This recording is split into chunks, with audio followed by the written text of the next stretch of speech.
La souffrance émotionnelle est une constante dans la vie humaine. Trahison, rejet, perte. Personne n'y échappe. On nous dit que le temps guérit tout. Mais est-ce vraiment le cas?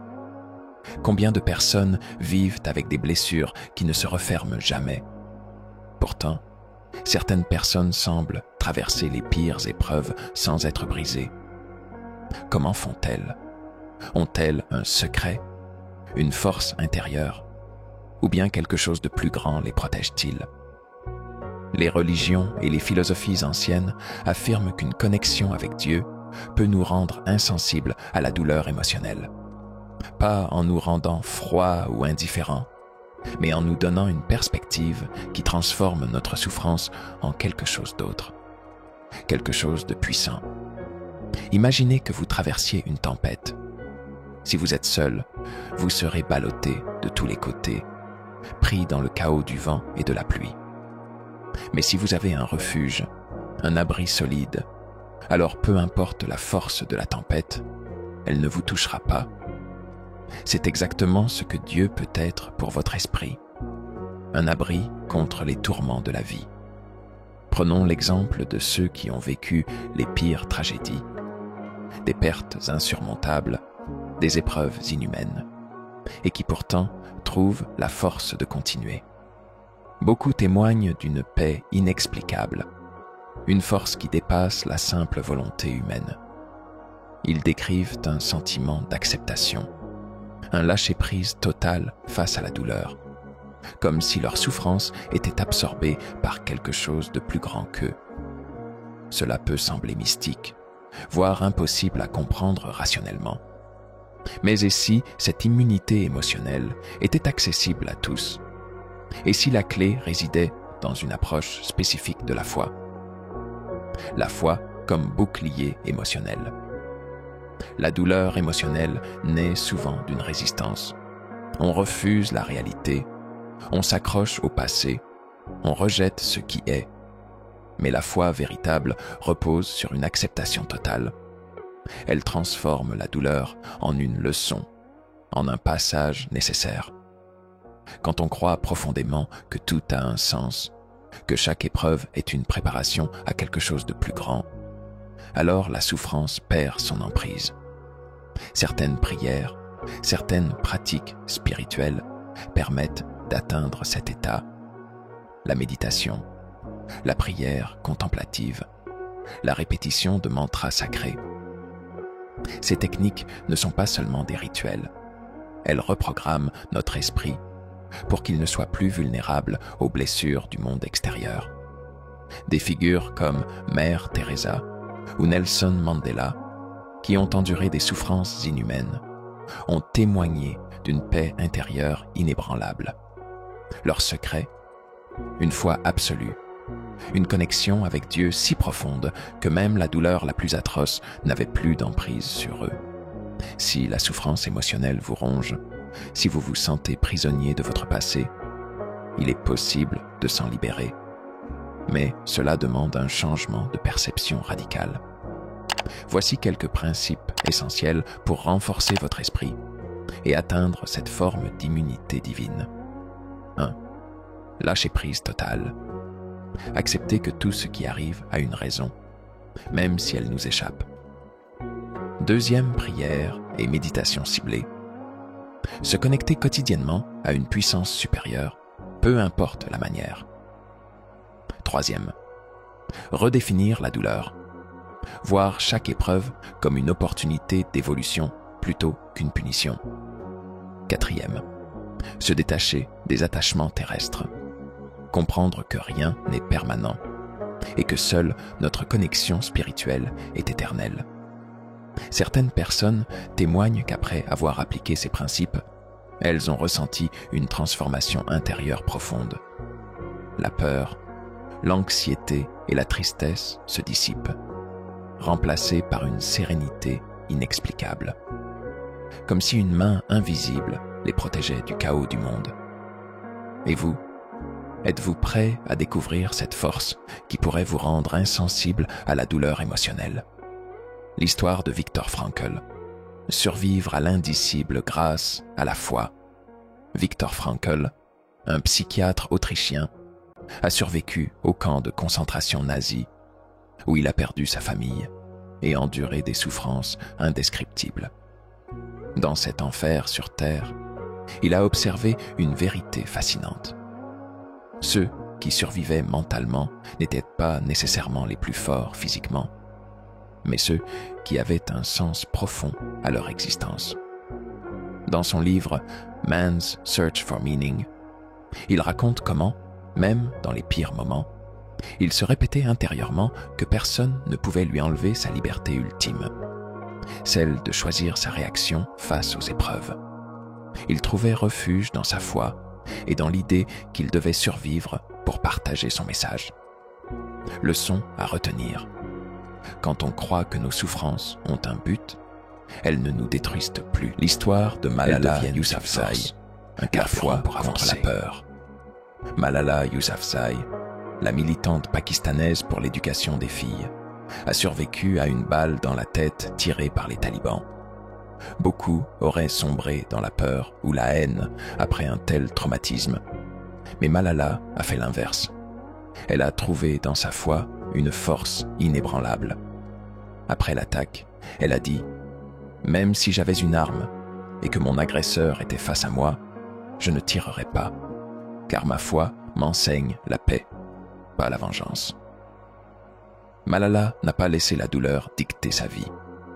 Au lieu de devenir une victime, elle a transformé son épreuve en mission, en consacrant sa vie à l'éducation et à la paix. Leçon à retenir. La souffrance peut être une prison mentale, mais la foi et la conviction peuvent la transformer en tremplin vers quelque chose de plus grand. L'histoire de Nelson Mandela, pardonner pour se libérer. Nelson Mandela a passé 27 ans en prison, 27 années volées. Il aurait pu en sortir rempli de haine et de ressentiment, mais au contraire, il a prêché la réconciliation. Il disait que garder de la rancune, c'est comme boire du poison en espérant que l'autre personne en meure. Ce qui l'a protégé de la destruction émotionnelle, c'était sa foi en une cause plus grande que lui. Il voyait son emprisonnement non pas comme une punition, mais comme une étape nécessaire pour faire évoluer son pays. Leçon à retenir. Quand on donne un sens plus grand à nos souffrances, elles ne nous brisent plus, elles nous élèvent. Si vous traversez une période difficile, que ce soit une rupture, un deuil, une trahison ou un échec, voici des exercices pratiques pour commencer à développer cette immunité émotionnelle. 1. Reformulez votre souffrance. Au lieu de penser « Pourquoi moi ?» Zraigne, demandez-vous « Que puis-je apprendre de cette situation ?» Imaginez que vous regardez votre vie de loin, comme un film. Quelle leçon votre personnage principal est-il en train d'apprendre? 2. Pratiquez la gratitude, même dans l'épreuve. Chaque jour, notez 3 choses pour lesquelles vous êtes reconnaissant, même les plus petites. Cela reprogramme votre cerveau pour voir le positif, même dans l'adversité. 3e, trouvez un but plus grand que vous. Beaucoup de souffrances viennent du fait qu'on se focalise sur nous-mêmes. Lorsque vous trouvez un but plus grand, aidez les autres, poursuivre une passion, diffuser un message, votre douleur devient secondaire. 4e, renforcez votre connexion spirituelle. Que vous soyez croyant ou non, consacrez un moment chaque jour à une pratique spirituelle. Prière, méditation, contemplation. Plus vous vous connecterez à quelque chose de plus grand que vous, moins les tracas du quotidien auront de l'emprise sur vous. Imaginez un instant. Et si chaque douleur que vous avez vécue jusqu'à aujourd'hui avait un but? Et si elle n'était pas là pour vous détruire, mais pour vous transformer en quelqu'un de plus fort, de plus sage? Regardez ceux qui ont transcendé la souffrance. Frankl, Malala, Mandela, et comprenez que vous avez le même potentiel en vous. La douleur n'est pas une fatalité, Elle est un test, une opportunité. Aujourd'hui, vous avez le choix. Soit vous laissez vos blessures définir qui vous êtes, soit vous utilisez cette souffrance pour devenir une version plus puissante de vous-même. Et si, au lieu de craindre la douleur émotionnelle, vous appreniez à l'utiliser comme une force? Parce qu'au final, ce n'est pas la souffrance qui vous brise, c'est la manière dont vous choisissez de la voir. Prenons un exemple simple. Imaginez que vous marchez pieds nus sur du sable brûlant. La sensation est insupportable. Mais maintenant, imaginez qu'on vous annonce que ce sable contient des diamants et que chaque pas que vous faites vous rapproche d'un trésor inestimable. D'un coup, votre perception change. La douleur est toujours là, mais elle devient secondaire, insignifiante face à la récompense. C'est exactement la même chose avec la souffrance émotionnelle. Elle n'a de pouvoir sur vous que si vous la percevez comme une malédiction. Si vous commencez à la voir comme une opportunité, comme un passage nécessaire vers quelque chose de plus grand, alors son emprise diminue immédiatement. Les grands sages, les leaders spirituels et les philosophes ont compris cette vérité universelle.